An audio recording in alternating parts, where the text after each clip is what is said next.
It started with the radio. Old, static-filled broadcasts that seemed to come from nowhere.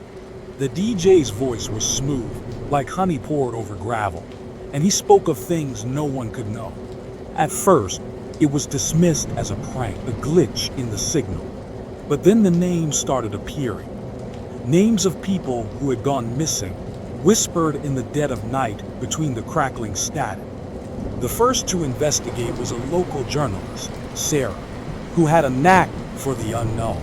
She traced the signal to an abandoned radio station on the outskirts of town, hidden behind a tangle of overgrown trees.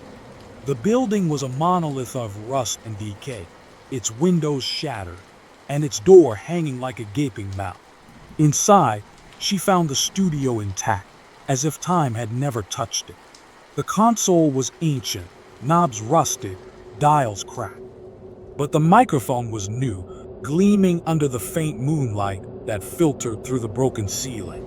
And on the desk, a single piece of paper with one word: listen. Sarah hesitated, but the air was thick with an electric charge, and the silence felt alive. She turned the dials, and the static roared to life. DJ's voice returned, smooth and low, speaking of secrets buried deep in the earth.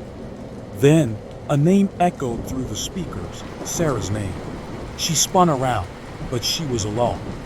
The static grew louder, a cacophony of whispers swirling around her. Then, the lights flickered and died. When they came back, Sarah was gone.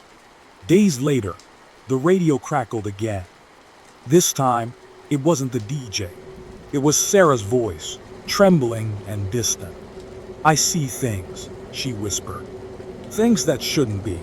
The walls are made of faces, and the air is thick with screams. It's a place where time doesn't exist, where the dead speak in riddles."